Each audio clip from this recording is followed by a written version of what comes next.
გასული კვირის განმავლობაში ევროკავშირში საქართველოს განხილვის ერთ-ერთი მთავარი თემა იყო. კვირაჯერ ევროსაბჭოს საპარლამენტო ასამბლეის ხდომაზე ქართული დელეგაციის აკრედიტაციის ეჭუქვეშ დაყენებით დაიწყო, შემდეგ კი მკაცრი შენიშვნებითა და მოთხოვნებით დასრულდა.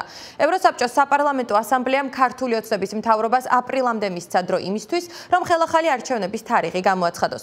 ევროპარლამენტარი მარკეტა გრეგოროვა ამბობს, რომ ხელახალი არჩევნების ჩატარება რეალურია, თუმცა ამისთვის საქართველოს ახლანდელი მთავრობისგან ცვლილებებისთვის მზაობა უნდა არსებობდეს.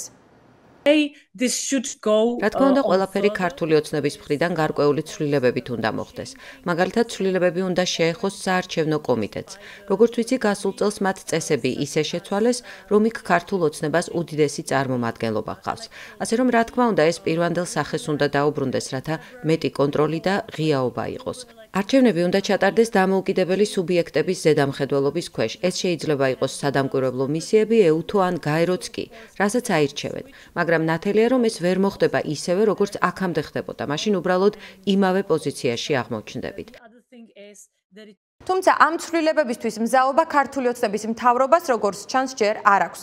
სხდომის დასრულებისთანავე ქართული დელეგაციის წევრმა თეა წულუკიანმა განაცხადა, რომ ევროსაბჭოს საპარლამენტო ასამბლეის დათქმა ახალი არჩევნების დანიშნვაზე კატეგორიულად მიუღებელია, რომ ეს ცდება ამ ასამბლეის კომპეტენციას და ხელყოფს საქართველოს სუვერენიტეტს. უცნობია გაითვალისწინებს თუ არა ქართული ოცნება კიდევ ერთ დათქმას პოლიტპატიმრების გათავისუფლებას.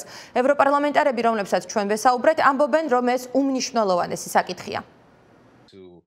Პირადად ჩემთვის დაკავებულების ისტორიები, დაკავებული ჟურნალისტების, ოპოზიციონერების, დემონსტრანტების, ისეთი ხალხის, როგორიც მაგალითად ჟურნალისტი მზია ამაღლობილი და ბევრი სხვა, ძალიან შემაშფოთებელია. როდესაც თბილისში ვიყავი ევროპარლამენტის დელეგაციასთან ერთად, ჩვენ უბრალოდ კი არ დავდიოდით ცენტრალურ მოედანზე.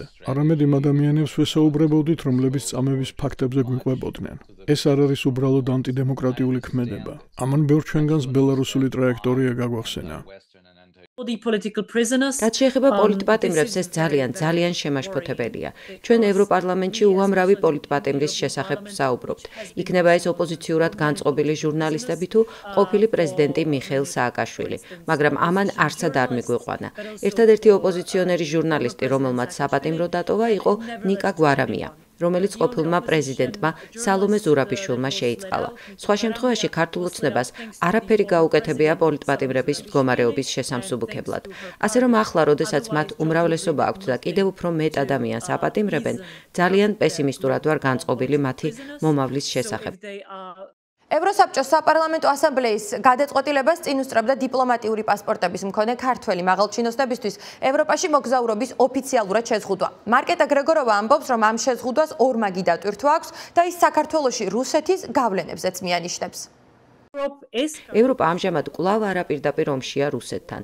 უკრაინის ბრძოლის ველის გავლით ჩვენც საფრთხეში ვართ. ასე რომ თუ ვთვლით, რომ კონკრეტული ქვეყნების ხელმძღვანელობა იქნება ეს საქართველო, ბელარუსი ან რომელიმე სხვა პუტინთანაა დაახლოებული, რა თქმა უნდა ეს ჩვენს ქვეყნებს საფრთხეს უქმნის შპიონაჟის, გავლენის, ლობიზმის მიმართულებით. ასე რომ ეს არა მხოლოდ სიმბოლური, არამედ ერთგვარი თავდაცვითი ნაბიჯიცაა. ეს არის ერთის მხრივ ის, რომ არჩევნებში ჩარევის გამო მათ საქართველოს მთავრობას პასუხს ვაგებინებთ, მაგრამ ასევე ევროპელებსა და ევროპულ ინტერესებს პუტინის გავლენისგან ვიცავთ, რაც ახლა საქართველოს ზოგიერთი მაღალჩინოსნისგან შეიძლება გავრცელდეს.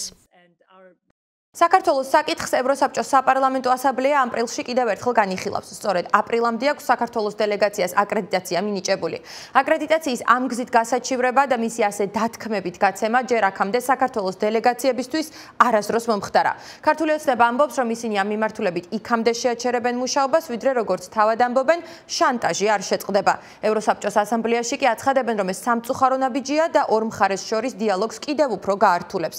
მომავალ კვირას 3 და 4 თებერვალს საქართველოში მიმდინარე მოვლენების განსახილველად თბილისის ევროსაბჭოს კონგრესის საპრეზიდენტო დელეგაცია ეწვევა.